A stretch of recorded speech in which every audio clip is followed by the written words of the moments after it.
बिस्मिल्लाहिर्रहमानिर्रहीम। अस्सलातु वस्सलामु अलैका या रसूल अल्लाह व अला आलिका व सहाबिका या हबीब अल्लाह। हज़रात मोहतरम, ये मुल्क इस्लाम के नाम पर बना है, मगर अफसोस ये है कि इस मुल्क में आने वाले हर हुक्मरान ने एक ही कोशिश की है कि किसी तरीके से अपनी हुक्मरानी को तूल दिया जाए, और इसके लिए ऐसे ऐसे हथकंडे इस्तेमाल किए कि जिन्हें देखकर, जिन्हें सुनकर सर शर्म के मारे झुक जाता है। याद रखना, इस्लाम अपनी ताकत खुद रखता है, और इस्लाम से जो भी टकराया है वो पाश पाश हुआ है। चाहे वो फ़िरौन था, चाहे वो निमरूद था, चाहे वो वक्त का यजीद ही क्यों ना हो। और आज एक मरतबा फिर आज के हुक्मरानों ने उसी यजीदी किरदार के तौर पर सामने आए हैं, और यूँ लगता है हक़ व बातिल का मार्का एक बार मरतबा फिर सामने आ रहा है।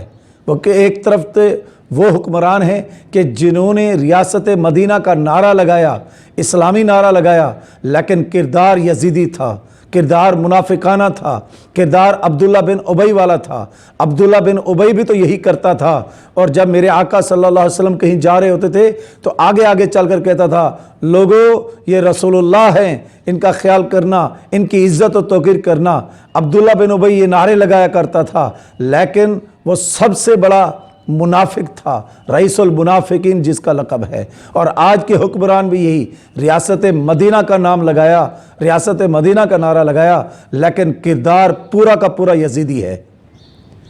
अब ज़रा आप देखें, मुज़ाकरात करने के बाद मुज़ाकरात किए, और ख़ान साहब आपने सरकारी सतह पर मुज़ाकरात करके और वादा किया कि आपने सफ़ीर को निकालना है, लेकिन उसी को ही गिरफ्तार कर लिया जिससे आपने वादा किया था।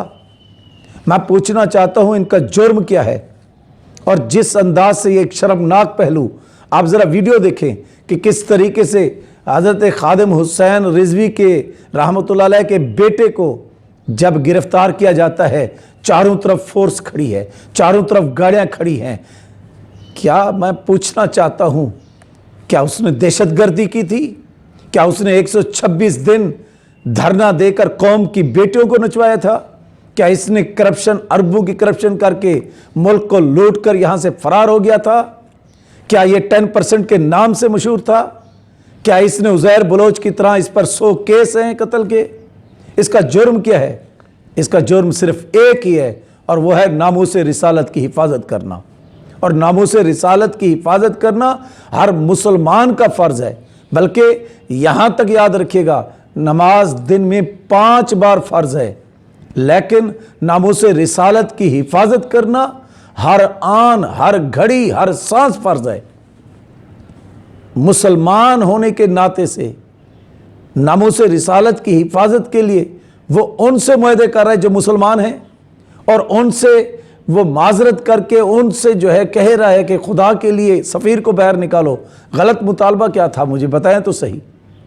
एक फ्रांस का सदर सरकारी सतह पर हमारे नबी करीम सल्लल्लाहु अलैहि वसल्लम की शान में गुस्ताखी करता है, तो मुझे बताएं, एक कलमा गो एहतजाज नहीं करेगा, एक मुतालबा नहीं करेगा तो क्या करेगा?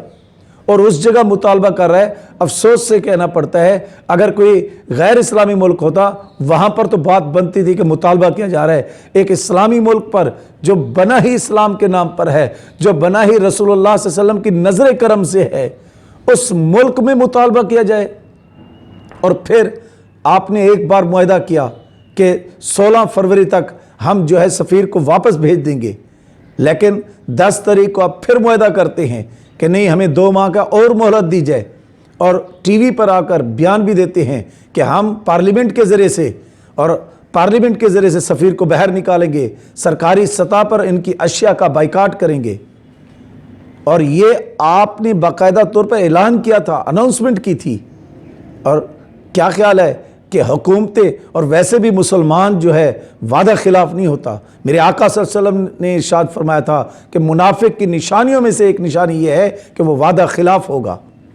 अब आपको क्या कहा जाए कि जिस तरीके से आपने भूंडे हाथ कंडू के ज़रिए से आपने जिस तरीके से बेहमाना तशद्दुद भी कर रहे हैं, और अब तक की रिपोर्ट के मुताबिक 6 अफराद जो है नामूस रिसालत पर शहीद हो चुके हैं।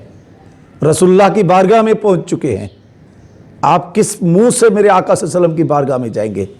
क्या यही है आपका किरदार कि आप रोज़ा रसूल पर जाते हैं तो नंगे पहुंच जाते हैं, लेकिन जब पाकिस्तान में आते हैं तो मुसलमानों को जिनका मुतालबा नामों से रिसालत है उनको शहीद करवाते हैं, उनको पकड़वाते हैं?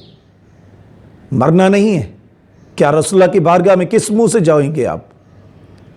मैं सिर्फ ये आपसे नहीं, बल्कि जब आपने मुआहदा किया था हम बड़े मुतमिन हो गए थे कि पार्लियामेंट में तो 342 अरकान में से 332 अरकान तो मुसलमान है ना, नबी का कलमा पढ़ने वाले हैं, नबी की शफात की उम्मीद रखने वाले हैं। हम तो मुतमिन हो गए थे कि सब के सब जो है और हमारे हक़ में जो है वो कहेंगे कि वाकई इनको बाहर निकाला जाए। लेकिन नहीं, आपने उसी तरीके से मुआहदे को तोड़ा है जिस तरीके से सुलह हुदैबिया में कुफ़ार मक्का ने मुसलमानों से मुआहदा किया था, मेरे आका से मुआहदा किया था और उन्होंने 2 साल के बाद मुआहदे को तोड़ा था। सेम उसी तरीके से आपने इस मुआहदे की धज्जियाँ उड़ा दी हैं और तोड़ दिया है। अमली तौर पर अपने किरदार के साथ जो है ना आपने इसको तोड़ दिया है। और ये एहतजाज रुकने वाला नहीं है। हम मुसलमान अपने नबी की नामूस के लिए हर हद तक जाने के लिए तैयार हैं। ये गर्दनें हमने सिर्फ रसूलुल्लाह के नाम पर कटवाने के लिए रखी हुई हैं। ये नहीं है कि कोई बैठ जाएगा, ये मत समझना। और मैं आज आखिर में अपने तमाम टीचर्स को, प्रोफेसर्स को, वकला को, जजेस को, इंजीनियर्स को, डॉक्टर्स को, सियासतदानों को ये कहना चाहता हूँ कि आओ, अब वक्त है जिन्हीं के नाम के सदक़े से आपको ये इज़्ज़तें मिली हैं, ये ओहदे मिले हैं, ये दौलत मिली है। अब वक्त है कि उसी के नाम पर जो है लुटा दो सब कुछ। आज ये बताओ, अगर आज नहीं उठोगे, आज नहीं बोलोगे तो क्या रसूलुल्लाह को यही कहोगे कि आपकी नामूस के लिए मुझे शर्म आती थी, मैं डॉक्टर था मुझे शर्म आती थी, मैं इंजीनियर था मुझे शर्म आती थी बोलना, मैं प्रोफेसर था मुझे बोलना शर्म आती थी? क्या यही कहोगे? किस मुंह से रसूलुल्लाह की बारगाह में जाओगे? कोई गलत मुतालबा हो, गलत बात हो तो करो कि हाँ गलत है, ताकि पता तो चले आपका किरदार कि आप किस नहज पर बात करते हैं। याद रखना, रसूलुल्लाह सल्लल्लाहु अलैहि वसल्लम की अज़मत और नामूस के हवाले से जब इमाम मालिक से पूछा जाता है और पूछने वाला हारून रशीद है, कहा अगर नामूस की उम्मत हिफाजत ना कर सके तो फिर क्या है, अगर कोई गुस्ताख हो तो फिर क्या करना चाहिए? तो इमाम मालिक ने क्या कहा था? इमाम मालिक ने यही कहा था, अरे ये उम्मत मर जाए अगर यहाँ पर नामूस की हिफाजत नहीं कर सकती। एक तरफ आप ज़रा देखें, एक तरफ वो लोग हैं कि जो गुस्ताख रसूल को रिहा करवाते हैं और फ़ख्रिया टीवी पर कहते हैं हाँ मैंने रिहा करवाया है, और एक तरफ वो है जो नामूस रिसालत के लिए अपनी जानें कुर्बान कर रहे हैं। अब भी वक्त है, अब भी वक्त है। हो हुकूमत से कहते हैं कि होश के नाखुन ले और फौरी तौर पर जो है मुतालबात को भी तस्लीम करे और फौरी तौर पर जो जिनको गिरफ़्तार किया है उनको फौरी तौर पर रिहा करे। और दुआ है कि अल्लाह तबारक व तआला हमें सच्चा पक्का रसूल का गुलाम बनाए। ला इलाहा इल्लल्लाहु मुहम्मदुर रसूलुल्लाह।